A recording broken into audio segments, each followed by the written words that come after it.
please understand something that I'm fascinated by, and I'm hoping one person hears me and it's the time they needed to hear it. Consuming my content, coming to conferences like this, reading more books, debating about the way the world should be, being a perfectionist, debating, complaining, dwelling, all of it, excuses for not doing. If you ask me what I really want, I want this to be the last conference you ever go to. And it's really remarkable how you can achieve anything in life. It's also remarkable how long it takes. I always thought an overnight success was literally overnight. And I don't want to tell you how many years ago I sat in the audience and thought, oh, one day I'll have a big company. There's a huge sacrifice that people don't think about. You know, most people think, oh, I'm going to start a company, 2 months later it's going to be worth $1 billion, and I'm going to make a fortune. That is actually not what happens to 99% of people. 8 out of 10 fail. They have to do it 3 times. They spend a decade before they get their hit, or they work at one company for 15 years, and they finally get an exit. It's more like that, and the personal sacrifice is huge. There is no soccer game on Saturday. There's no Sunday dinner with the family. You're working because some guy in China or in India or some woman out there is kicking your ass, because we're in a global competition now. And so I don't care what your business is, men, women, you have to understand that you're going into a huge lifestyle change. And I tell people it's not for everybody. Don't do it if you don't have the stamina to get kicked around and driven into the ground and get up and do it again and beaten up by people that tell you, this is not kumbaya stuff, this is hardcore stuff. I put in the work. I gave up all my weekends and holidays in high school because I knew I had to pay that price, because I wasn't gonna do I'm gonna go to school, meet some good kids at Stanford and Brown, Ivy League school, make some relationships, and that's gonna be my springboard. I was gonna start with no relationships and in the gutter, and I was gonna have to prove it, and I would have to show up and meet everybody like I did in my 30s. But in my teens and 20s, I was gonna have to work. And so what I did was, to the extreme of anybody I've met that had options. Some people lose their father, mother, welfare, but anybody who had some options, I punted every leisure activity in my life. Nothing. No weekends, no vacations, zero, nothing, nothing, zero, zero. All my high school friends, gone, because I wasn't around. All my college friends, post-college, gone. I'd see them a little bit. I love those guys, but gone.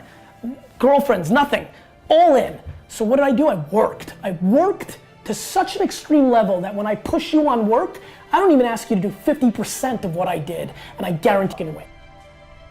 Look, this hustle thing is not a word. You have to be willing to give up something.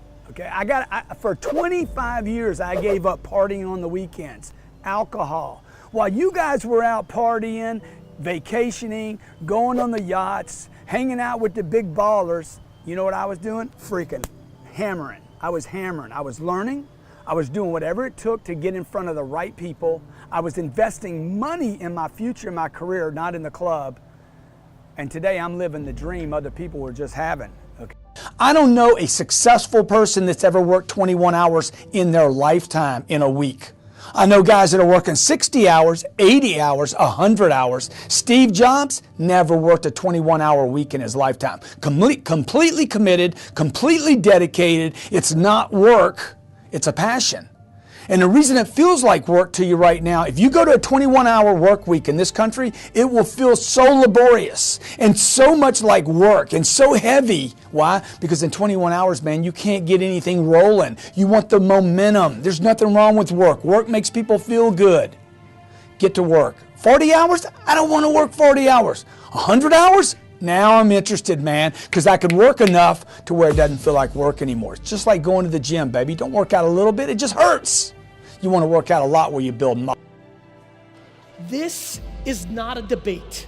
The most controllable thing, listen, we're all built differently, right? We've all got different skills, different charisma levels, different beauty, different smart, but the most controllable thing in this room, the most controllable thing is putting in the work. We, especially the people in this conference, including myself, we are so fortunate. We are so entitled. There is so much abundance in the system. When I see other people try to drag people down and razz on them for their success, it makes me laugh because they don't realize how much abundance is in the system. There's nobody, not your most direct competitor, nobody's taking any money out of your pocket. I need to be on the field, not in the stands. You understand? Hey, let them go to the stands, baby. Yeah, but Grant, what about enjoying life? Hey, what about you not enjoying life all the damn time because you ain't got your freaking money right? Let's keep it real, okay? You grind while they're out playing and drinking and sipping and smoking and doing their deal, okay? Forgetting. That's what they're doing, baby. They all forgetting. You grind while they're doing their thing, whatever that thing is, having fun, so that you can one day, you can live the dream that everybody has. You deserve the dream, but you got to pay the price to get it. Like they say, the dream's free. The hustle, that's sold completely separate.